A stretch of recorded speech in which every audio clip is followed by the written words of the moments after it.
In this video, we're going to look at the periodic table and we're going to classify the elements into groups. And so as we go through these terms, I'm going to be checking them off. So the groups are the vertical columns on the periodic table. And so if I go over here, I can see that all of these elements are in the same vertical column. So all of these elements are in the same group, and we call this group 1. I can see that all of these elements are also in the same column, right? So all these elements are in the same group, and we call this group 2. I can continue labeling my groups. This would be group 3, 4, 5, 6, 7, 8, 9, 10, 11, 12, and then I go back up to here and I can see I have another vertical column, so group 13, 14, 15, 16, 17, and finally 18. So that's one way to number your groups. There is another way to number your groups, and that would be to say that group 1 is group 1A, group 2 is group 2A. And then kind of ignoring groups 3 through 12, continue on with your numbering system. So 1A, 2A, that would make this group 3A, group 4A, group 5A, group 6A, 7A, and finally 8A. And the second way of numbering your groups is useful when you're thinking about valence electrons. And so let's move on to the concept of periods, right? So a period is a horizontal row on the periodic table. And so if I look at period 1, and I just move across my periodic table, right? Hydrogen is in the first period, and so is helium.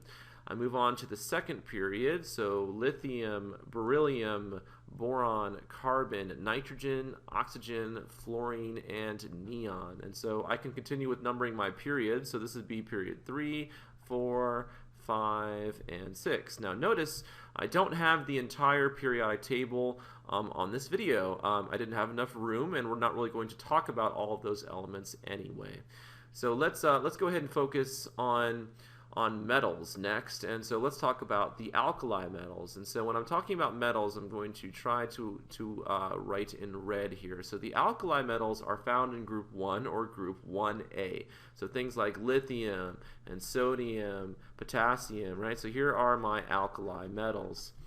The alkali metals are soft silvery metals that are extremely reactive. And one nice thing about organizing the elements into groups is elements in the same group have similar chemical properties. And so the alkali metals react in similar ways. For example, all the alkali metals will react with water. And the alkali metals turn out to be so reactive that you're not going to find them in their pure state in nature. You're not going to walk outside and find some sodium lying on the ground. Okay, they're found in nature in combination with other elements.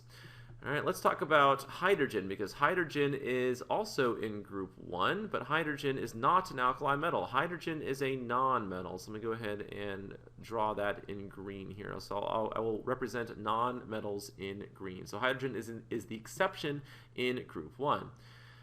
Next, let's talk about the alkaline earth metals. So you find those in group 2 or group 2A, so right in here. So things like magnesium and calcium and strontium are your alkaline earth metals. Your alkaline earth metals are reactive, not quite as reactive as the metals in group 1, but you don't find these in the pure state either. You find them in combination with other elements. And so once again, the alkaline earth metals are going to react in similar ways. They have similar chemical properties, and so that's, again, a convenient way of organizing the periodic table into groups. So for right now, let's just go ahead and say groups 3 through 12, right? These are all metals in here. And let's just talk about metals in general for a minute. So metals, the properties of metals. So metals are solids at room temperature, except for mercury. So here is mercury down here, which is a liquid at room temperature. Metals are very malleable, which means that you can form them into different shapes. They're very workable. They're not brittle. Metals are also ductile, which means you can draw them into wires. You can form them into wires. For example, like copper. So here's copper right here. So copper wires, of course, carry current in homes, right? So metals are good conductors of heat and electricity, and so those are the properties of metals that most textbooks will talk about. So let's contrast those with nonmetals. right? So nonmetals, if you have a solid nonmetal, those solids would tend to be brittle, not malleable like metals. Nonmetals are poor conductors of heat and electricity. So you find nonmetals in different states of matter. So let's talk about one of the nonmetals now, and that would be the halogens. And so let's find the halogens on our periodic table. You find them in group 7A or group 17, and so things like fluorine, chlorine, bromine. So here are your halogens right in here. So halogens are very reactive nonmetals. So they're often very colorful, very corrosive. And the name halogen actually means salt former. And so we're actually going to come back to that in the next video when we look at some electron configurations and we talk about why these things are so reactive. And so those are the halogens. Next, let's find the noble gases. So the noble gases are found in group 8A or group 18. So some of these are very famous, like helium, neon, argon, krypton. All right, so here are your noble gases. They're colorless gases, and they're generally very unreactive. And so once again, we'll talk about why in the next video when we talk about some electron configurations. All right, so there are some other nonmetals on here, which I will identify in a minute. First, I want to talk about the fact that you pretty much find metals on the left side of the periodic table, right? So let me go back to the red color, and you can see, right, I have all these metals over here on the left side. And then for my nonmetals, right, in green, you're going to find those over here on the right side of your periodic table. And so the dividing line between those, let me go ahead and draw it in there. It's kind of a zigzag line. So let me see if I can sketch it in here. So the dividing line would go something like this. All right, so we're going to go a zigzag line down our periodic table.